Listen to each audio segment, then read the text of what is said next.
इस पूरे हफ्ते मैं आपके लिए लेकर आ रही हूँ लव स्टोरीज, और आज एक ऐसी स्टोरी लाई हूँ जो आपके चेहरे पर एक बड़ी सी स्माइल ला देगी, क्योंकि आज लास्ट लव स्टोरी है। तो I figured let's end it on a happy note. तो मेरे साथ इस समय है हिमांशु। हाय गिनी, कैसे हो आप? बिल्कुल ठीक। तो tell me about your love story भाई।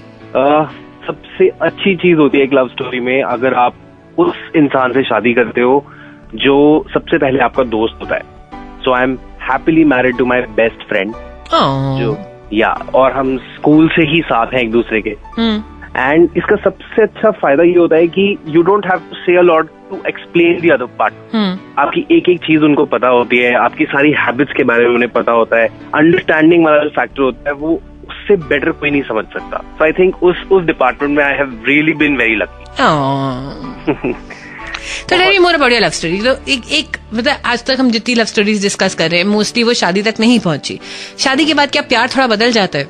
मुझे ऐसा नहीं लगता। बस ये होता है कि जब हम कॉलेज में थे तो वैलेंटाइंस डे का वेट होता था, क्योंकि इन दिनों में उसे क्या होता है कि आप एक्सप्रेस करते हो, बाहर ले जाते हो, अच्छी जगह खाना खिलाते हो, रोजेस देते हो, फ्लावर्स देते हो, you make them feel special. और शादी के बाद यही चीजें क्या होती है कि just because that person is with you, वो बंदा आपके सामने काफी देर तक होता है, तो you don't really wait for such days. अब every day is a Valentine Day है? Absolutely. I like this love story.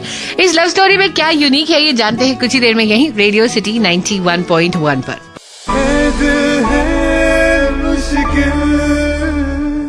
Radio city 91.1 पर इस पूरे हफ्ते हम फीचर कर रहे हैं लव स्टोरीज। आज की लव स्टोरी मुझे बड़ी अजीब लग रही है। इसमें प्यार भी है, इसमें इनकी शादी भी हो गई, कोई प्रॉब्लम भी नहीं हुई। मेरे साथ है आज हिमांशु बताइए ना, आपकी स्टोरी में यूनिक बात क्या है? मेरी स्टोरी में सबसे यूनिक है हमारा रिलीजन। मैं ब्राह्मण फैमिली से बिलोंग करता हूँ और वो एक मुस्लिम फैमिली से बिलोंग करती हैं। तो आज भी हमारे इंडियन कल्चर में ये दो ऐसे रिलीजन हैं जिनका आपस में मिलना अभी भी बहुत बड़ा टैबू माना जाता है। हमारी फैमिली में भी हमको ये बोला जाता था कि बेटा तुम किसी को भी ले आओ, बस मुस्लिम को मत लाना। पता नहीं ऐसा क्यों है। जबकि मैं जब अपने पार्टनर से बात करता हूँ या उनके साथ बैठता हूँ तो मुझे तो कभी जरूरत भी नहीं पड़ी, ये महसूस भी नहीं हुआ कि मैं उनसे ये भी पूछूं कि तुम क्यों हो भाई मुस्लिम, या फिर क्या है ऐसा मुस्लिम्स में जो लोगों को पसंद नहीं आता। I like her as a person, I love her as a person, she is so beautiful as a person. मतलब लव का कोई रिलीजन नहीं होता। पर आपकी शादी, जिसे आपने इतने आराम से बोला कि मैं एक हिंदू हूँ वो एक मुस्लिम है, क्या इतने ही आराम से आपकी शादी हुई थी? बिल्कुल भी नहीं, बिल्कुल बॉलीवुड लव स्टोरी की तरह हुई थी। जिसमें होता है ना कि लड़की के पेरेंट्स होते हैं वो विलन का रोल प्ले करते हैं। तो मेरे फादर तो बिल्कुल डीडीएलजे के शाहरुख खान के फादर जैसे प्ले थे, उन्होंने वो प्ले किया। जितना साथ मुझे मेरी फैमिली से मिला उसका बिल्कुल ऑपोजिट और उतना ही ज्यादा ऑपोजिशन उनकी फैमिली से हुआ।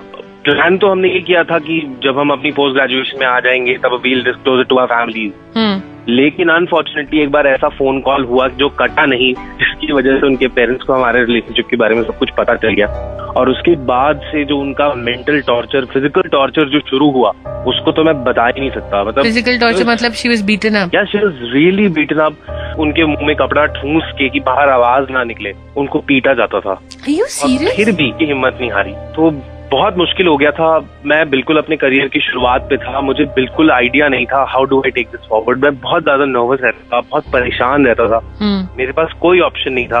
आई had to take the chance. मैं गया सीधा कोर्ट में, मैंने पेपर फाइल किए। और इंडिया में सिर्फ एक ही लॉ है जो आपके रिलीजन को इंटैक्ट रखते हुए आपको शादी करने की परमिशन देता है, जिसको स्पेशल मैरिज एक्ट हम लोग कहते हैं। Hold that thought there. मैंने कभी नहीं सोचा था इस कहानी में इस हद तक दर्द, मारपीट शुरू हो जाएगी। सच में लव स्टोरीज इतनी भी आसान नहीं होती। रेडियो सिटी 91.1 पर आप हैं मेरे यानी गिनी के साथ और चल रही हैं हमारी लव स्टोरीज। यू नो, जब किसी की बेटी होती है, बेटियां बहुत स्पेशल हो जाती हैं, स्पेशली माँ बाप के लिए। माँ बाप कभी नहीं चाहते कि उनकी बेटी के साथ कुछ बुरा हो। तो ऐसा क्या हो जाता है कि एक माँ बाप अपनी बेटी के मुंह में कपड़ा ठूस कर उसे मारते हैं, सिर्फ इसलिए क्योंकि वो मुसलमान है और उसने एक हिंदू से प्यार किया। यही कहानी सुना रहे हैं हिमांशु आज रेडियो सिटी 91.1 पर। हिमांशु, जब एक आप रिलेशनशिप में होते हैं और दूसरा इंसान आपकी वजह से, सो टू स्पीक, या उस रिलेशनशिप की वजह से इतना टॉर्चर सह रहा होता है, what goes on in your head? I think it breaks you right from inside. आपको तोड़ देती है। जब आप उनकी आंखों में देखते हो कि वो जो मजबूरी होती है ना कि एक तरफ पेरेंट्स होते हैं और एक तरफ आप एक तरफ वो इंसान होता है जिससे आप प्यार करते हो, और जब आप बीइंग अ गर्ल समझ नहीं आता कि क्या करूं, क्या सही है क्या गलत है। बहुत मुश्किल डिसीजन होता है। जब कोर्ट में, मुझे आज भी याद है, हम बैठे थे और सामने हमारे मैरिज रजिस्ट्रार बैठे थे। मैंने उनको बोला था कि एक बार फिर सोच लो, अगर अभी भी तुम्हें लगता है कि तुम नहीं कर सकती तो कोई बात नहीं, मत करो। I know how difficult it is.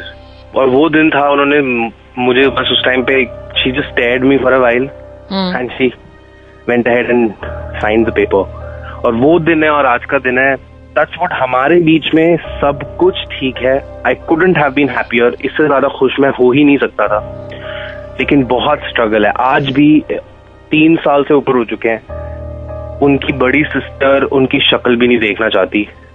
Parents खुद फोन नहीं करते, अगर हम कर लेते हैं तो बात कर लेते हैं।